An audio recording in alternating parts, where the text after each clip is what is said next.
moment for UFC 300. What would give you a wow? And see, I'm looking at Tom Aspinall. I had a great line from our producer this morning. He said, Chael, I got the title. I got the home plate. I need to work the bases. The title is Tom Aspinall, all dressed up and nowhere to go. I said, oh my God, I love it. And he said, well, but think about it. I mean, there he is. He's beautiful. He's young. He's ready. He's got his team around him. He's in the gym. He's disciplined. This guy's not out partying it up, man. This guy's going home at night to his family. He's the new Stipe. Aspinall's a lot like what kept Stipe grounded, man. He's got a family. He's got a wife. He actually likes them. Big difference for most of the guys in this space. He's also got a shiny, beautiful belt, right? He's ready. Aspinall is ready. And you can never call that into question after what he just pulled off. See, it gets forgotten. Even though this was in November, guys, Aspinall didn't know he had a fight. It was a last-minute fight against the guy that allegedly nobody would fight. Allegedly, Jon Jones was going to run before he ever fought Pavlovich. I don't know that I believe that. I'm sharing with you. Perception being reality.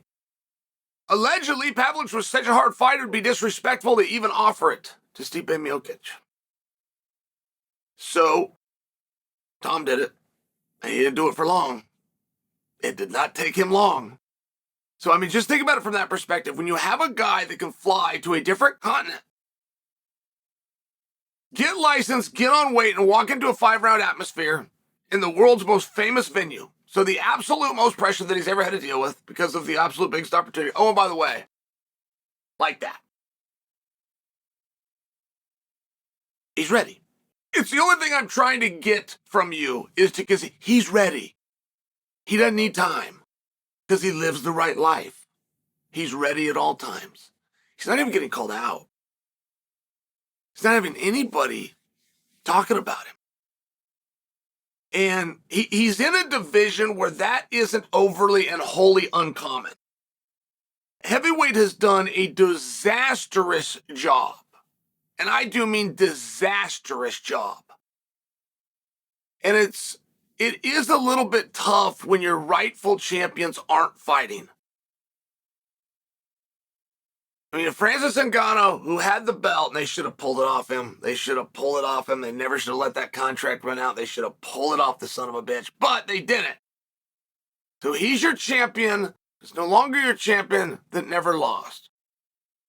You then have Jon. And what are we calling him? The undisputed champion? Is it the official champion? What do we call him? And he's suffering an injury. He's in the same spot that Francis was in. So we show some grace, keep the belt on him. Then you have your lineal champion, me, the one that injured Jon Jones and stopped him being able to fight Francis and Tom in the first place. And I'm not in their fight. So what do you do? What do you do when you're in a spot like that? And Surreal Gone should be speaking up. But I also feel that Stipe Miocic should be speaking up. Stipe versus Surreal is a tremendous night of business. I mean, I don't know what Stipe's in it for. He says he's in it for Jon Jones. Nobody's in it for Jon Jones. So Stipe might be the first. But if you've ever heard that before, I'm in it for this guy. They're not in it for that guy. That guy represents the biggest paycheck. That's what they're in it for. Or that guy represents the biggest prize. And that's just the one part where Stipe should make a phone call. He'll find out he's wrong. He will make more money fighting Surreal. That's the number one fight that heavyweight could do that's going to bring people in. You're going to have two guys that aren't great with promos. You're going to have two guys that can't do much at a press conference. We'll handle it. That's the fight that the world would like to see the most. But Surreal could be a great opportunity to come in and fight Tom. That's just not a wow fight. It's not a wow fight to the fact that the last time they tried to promote it, it was on free TV, and it didn't get promoted then. So then you do have Alex Pereira. And generally, when you have a massive fight at a weight class, you have the championship of that weight class on the same card. So that massive fight, which is likely even your number one contenders match, can be broken up in a moment's notice, and one of them can slide in to your more feature bout. Well, we have that match. We have Rachik versus Prohaska. What we don't have is the champion of that division, who's also been oddly quiet. And you're not going to get a wow moment for anything that has to do with Pereira. That's true, but you're going to get a good moment. You're going to get people to pay attention and show respect. And if you interchange the weight classes, okay, there's your wow.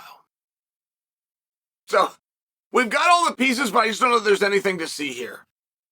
Generally in our sport, if you follow it, you'll know when something gets signed. You'll have two guys that are barking at each other, two guys that are going at it, and all of a sudden they both go quiet. They went quiet because they got what they want. They got the fight signed, and they get a hush order put on them until the announcement comes out. That's exactly what's happened here. Pierre was speaking up, and now he's not. Tom was speaking up, and now he's not. Ciryl didn't say boo, but he wouldn't if he had a mouthful of it. Right? The rest of the guys in the division are doing nothing. Nobody has underserved themselves more than Sergey Pavlich. Like, as much as Tom would like to get back on the horse because now he finally has the clause of his contract that can set him and his family up for life, and he's not going to have it long. Nobody holds that belt for long, but he has it right now. Like, you could see where he would want to get in there. Whoever gets bucked off the horse is the one that needs in there. Sergey Pavlich is the one that needed to come out and speak on behalf of his own career, and he didn't do it. And I don't think when he speaks, it's him, by the way. He is a very feminine poster on social media, or it's not him posting. Boom. That's the one that I think it is. So I can't just point to a division of interchangeable, boring mediocrities. It would not matter who was at heavyweight. Like, you could take it. That's one thing that you have to understand. Like, our top contender and our undefeated champion, or undisputed champion, or your real champion, like, it really doesn't matter. Because you could just put them all on a board and throw a dart blindly, and whatever two stick, put them in there. The needle's not going to move. There's no story. There's no interest. So I can't come at you with the basic detective work of telling you, okay, these two guys have gone quiet. They're always quiet. You could sign them to fight and they're going to be quiet. I would never let that happen. Oh, sweet heaven above. I would never let that happen to my division. Particularly if I was king. If I was on top of the bill, I would look out for all the boys in the locker room. And it wouldn't matter. Even if they're my rivals and they're coming for me and I'm going to have to fight them, we're still partners. We still work together. I would never let a division die. Great. Let's go back. So, you got Aspinall all dressed up and nowhere to go. And that isn't right. That's not right. And it's also not on him. It would be on, I can't put any of this on Tom. None. Zero. I would put it on Tom in any other situation except for the one where he's got the belt. He is now the hunted, not the hunter. Come after him, then he's got a job to do, but he doesn't have to go first. So where are all these guys? Why aren't they speaking up? And it's not as simple as you think. It's not the genius over here scolding the underlings. That's not what it is. These guys aren't speaking up, and they're not calling for fights, they're not asking for fights, and they're not maneuvering and not positioning because they don't care if they get them. That's the truth.